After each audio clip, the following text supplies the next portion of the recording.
Bonsoir, monsieur Hassan Kama. Bonsoir, monsieur. Voilà, nous sommes très ravis d'être accueillis par vous aujourd'hui au sein de votre bibliothèque pour discuter un peu de la langue française.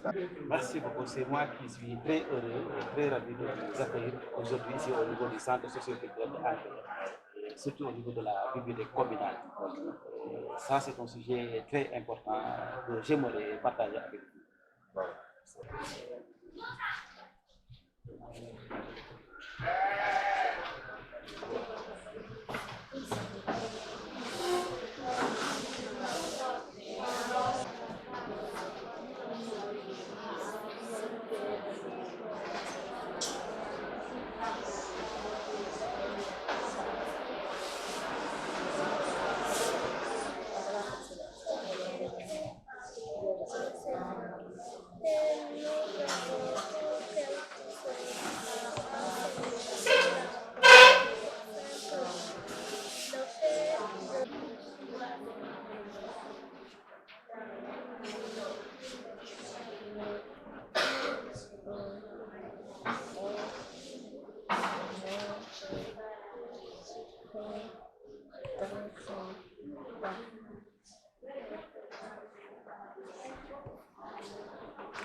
Ok, monsieur Hassan, voilà, et je suis très content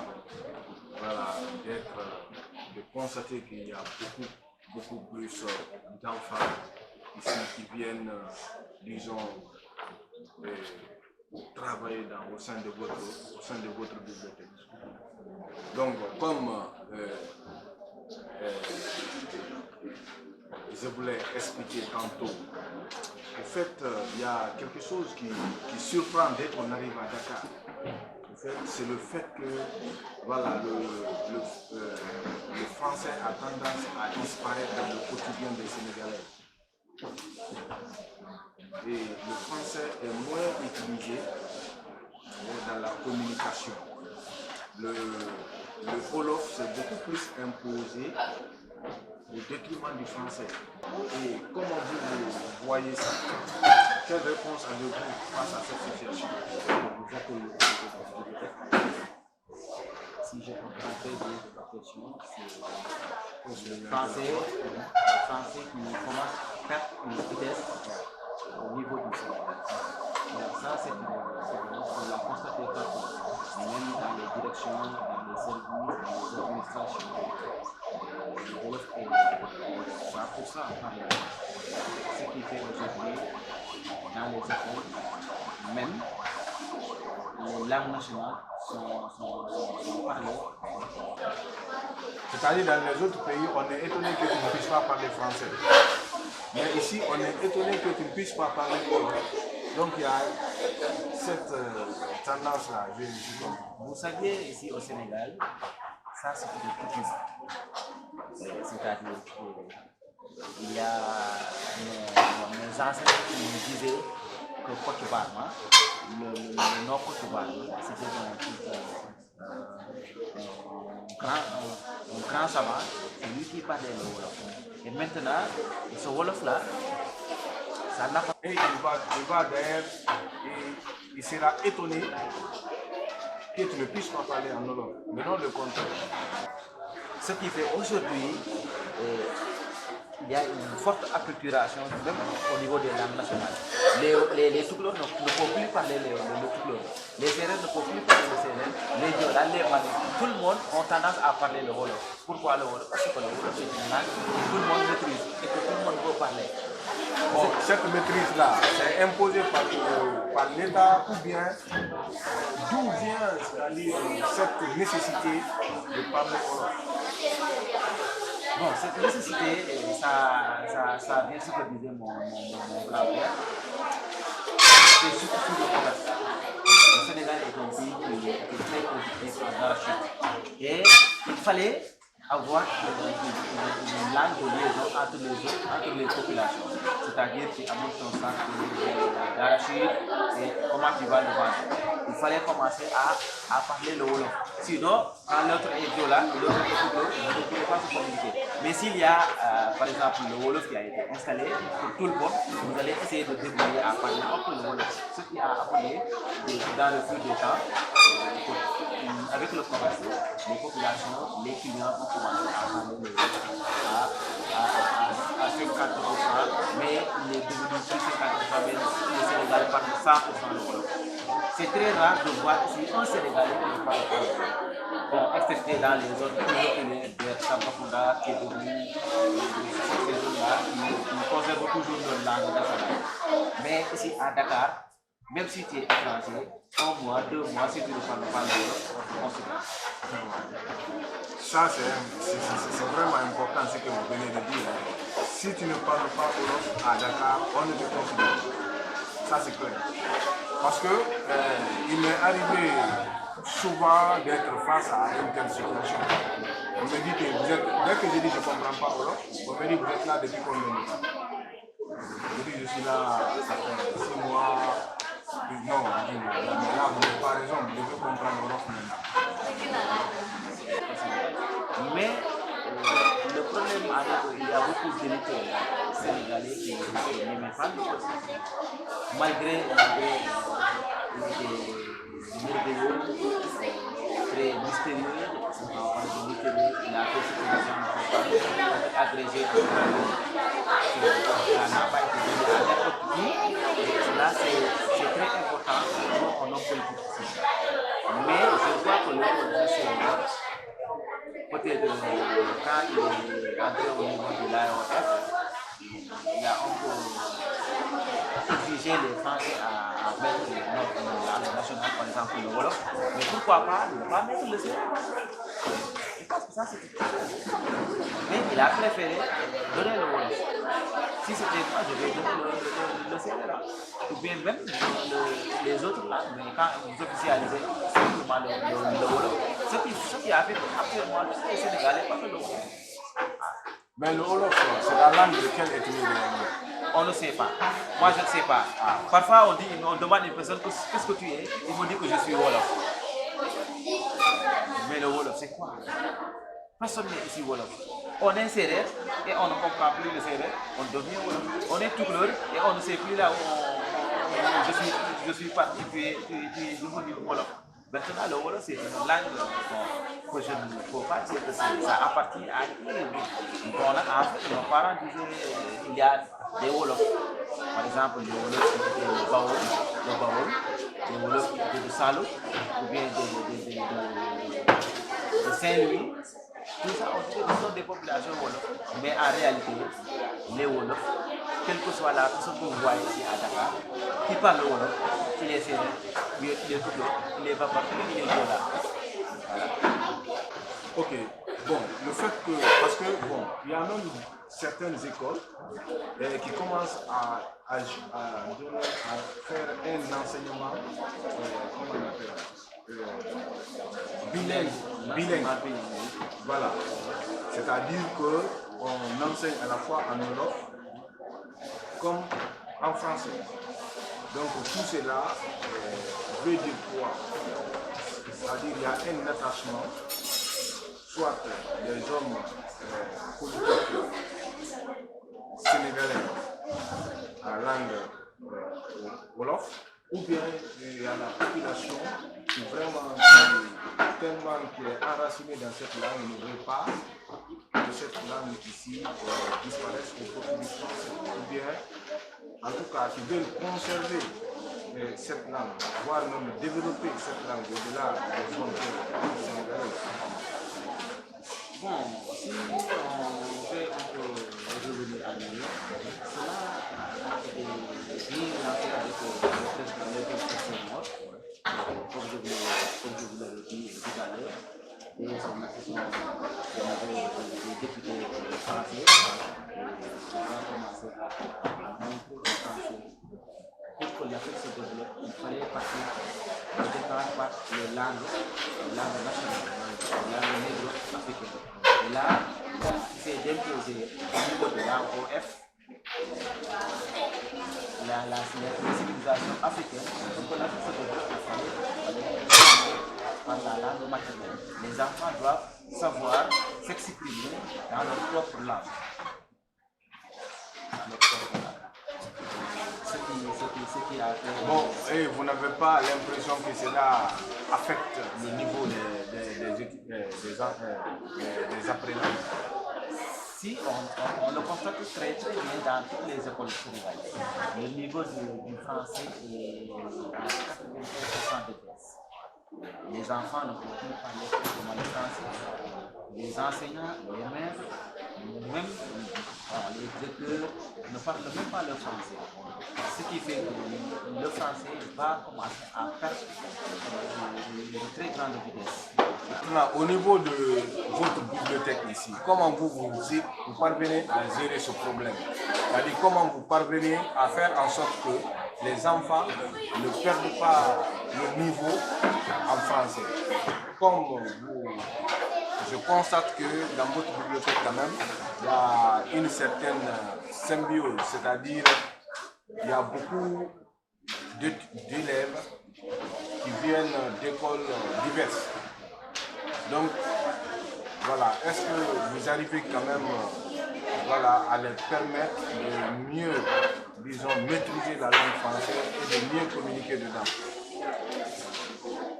Bon, voilà, ici, ce sont des enfants de la localité d'Anglère, de la commune d'Anglère qui sont ici. Ils sont venus de différentes écoles de la localité. Il y a l'école Anne-Montagne qui est là à côté. Il y a l'école Barégué.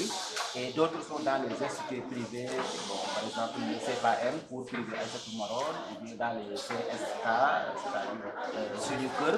Il y a d'autres qui sont dans diverses écoles au niveau de la localité. Mais ce qui est essentiel ici, c'est de savoir chaque élève dans quelle classe qu'il est. C'est-à-dire je regroupe l'ensemble des élèves du CI, les élèves du C1, les élèves du C2, les élèves de la 6e, de la 5e jusqu'à la 4e.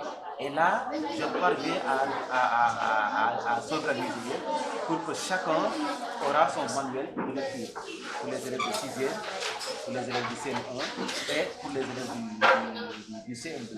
Et je me suis basé surtout sur le programme de l'IEF. L'IEF a organisé les cours, le programme, chaque classe a son programme. Donc, ce qui veut dire en clair qu'il y a un problème, disons, comment on appelle, dans le système éducatif. C'est-à-dire la manière dont l'enseignement est donné ne correspond pas réellement aux besoins des enfants. Ça, c'est une évidence. J'ai constaté ici, dans une école Anne-Montagne 6, un élève qui a pris rang 8e et qui a une moyenne de 4,5. Ça, c'est absurde. Normalement, quand tu as pris un rang de 8, 7, 9e, tu devrais avoir une moyenne de 6 ou bien une moyenne de 8. Mais malheureusement, j'ai vu les 4 premiers élèves ont la moyenne et ils ont une moyenne de 5. Maintenant, ceux qui ont 8, 9, n'ont même pas la moyenne. Et la classe au contraire plus de 50 enfants. Vous voyez ça? Ça, c'est absurde. Est-ce que la faute, c'est aux enfants ou c'est à l'enseignant? Ça, c'est une question que l'IEF ou bien même le directeur de l'école doit chercher à résoudre. Voilà. Je ne pense pas que tous les élèves peuvent être nuls. Et dans une classe de 50 enfants, il n'y a que 4 personnes qui ont la Donc, dans une classe de 50 enfants, on a 4 personnes seulement qui ont la moyenne. 4 enfants qui ont la moyenne. Ce qui est plus bizarre, un élève qui a pris 6e, 7e, 8e, il n'a même pas la moyenne. Ah, c'est là le problème. C'est le problème. L'éducation sénégalaise rencontre beaucoup de problèmes. Mais bon, les causes principales, c'est la base. Les enfants n'ont plus cette base au niveau du CI, au niveau du CI, C1, CI2. Et quand tu n'as pas la base au niveau du CI, C1, CI2, là tu commences à poser un problème au niveau du CM2. Et il y avait des moments entre 2000 et 2007, il y avait un système qu'on appelle Goana. Goana, c'est-à-dire Goana qui a été introduit par le président Abdoulaye.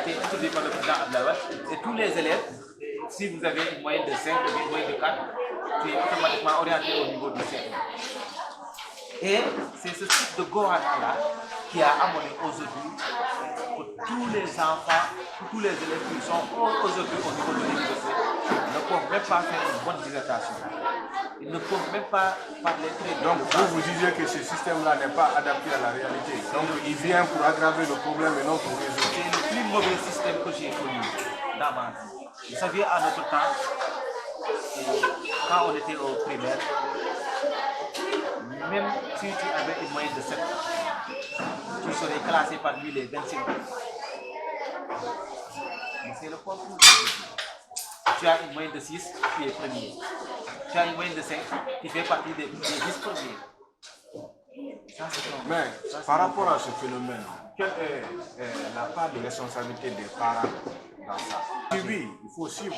Quand l'enfant vient de l'école, il est à la maison, il faut qu'il le suive. Vous saviez, les parents n'ont pas une très grande responsabilité. Vous aviez essayé... Parce que, à mon sens, l'enseignement, c'est une partie de l'enseignement qui se fait à l'école. L'autre partie se fait à la maison. Donc, ça dit la vie éducative de l'enfant est partagée entre l'école et la maison. Si à la maison, l'enfant passe toute la journée, tout le temps qu'il passe avec les parents, il ne parle qu'en wolof et qu'il vient en classe et il trouve un autre environnement qui ne correspond pas avec l'environnement quotidien de la maison, est-ce qu'il n'y a pas un problème là? Ça, c'est une bonne question. Vous saviez, la famille est la cellule de base de la société. Voilà, c'est maintenant ici à Yara, c'est le manque de suivi. Vous savez, les parents qui sont éveillés amènent ici les enfants au niveau de la bibliothèque. Quand l'enfant descend à partir de 17 heures, directement il est venu au niveau de la bibliothèque. Il n'aurait pas le temps de bavarder et de jouer au niveau de la rue. Par contre, les enfants, les parents qui n'ont pas cette mentalité, ils laissent les enfants au niveau devant la télévision, avec les novellas, avec les Hollywood. L'enfant est toujours centré au niveau de la télévision. Ce qui fait lui perdre son niveau au niveau de la grammaire, au niveau de l'orthographe, au niveau mental. Vous savez que la télévision, c'est quelque chose qu'il faut prendre du temps à actuellement. On constate l'enfant ou bien l'élève même qui est en classe de quatrième, en classe de terminale ne peut pas parler correctement le français. Même au niveau de l'université, parce que moi j'ai constaté qu'au niveau de l'université même, il y a des étudiants qui, voilà, qui ont du mal à construire correctement une phrase en français. Okay. Selon vous, bon, comme le problème existe, on sait que ça existe, mais quelles sont les solutions pour parer à cela? Bon, moi, ce que je pourrais vous dire... Est-ce qu'il faut partir comme les autres l'ont fait, c'est-à-dire faire un enseignement bilingue déjà, ou bien il faut trouver un autre système hybride qui puisse vraiment... Vous saviez, lors de la conférence de la francophonie en 2003, le président Abdou Diouf disait qu'il ne s'agit pas de faire des confrontations ou des guerres de langue. Il fallait intégrer la langue française plus les langues nationales. Vous avez compris? Mais est-ce que cela est possible vu qu'il y a en quelque sorte le Wolof n'a pas une écriture propre à lui? Est-ce que cela est possible? Parce que l'alphabet français ne peut pas traduire réellement certains sons des langues africaines, notamment le Wolof. Est-ce qu'il est possible que le français s'adapte aux langues africaines, notamment le Wolof, ou bien c'est le Wolof qui doit, au contraire, s'adapter à la langue française? Tout ça dépendrait des recherches des étudiants, des chercheurs, des professeurs, même des langues appliquées au niveau des universités. Et aussi, ça dépend au niveau des grandes chercheurs, au niveau des langues, Wolof, Tukulóor, Seereer ou bien Joola. Ça serait très difficile même de traduire le Wolof comme le français. C'est-à-dire qu'en Wolof, il n'y a pas de l'alphabet propre. On a pris tout simplement l'alphabet français.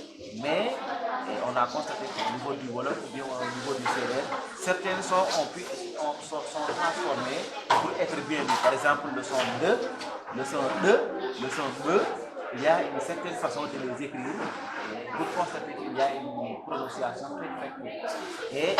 Mais si on se bat tout simplement au niveau de l'alphabet français, ça posera un problème.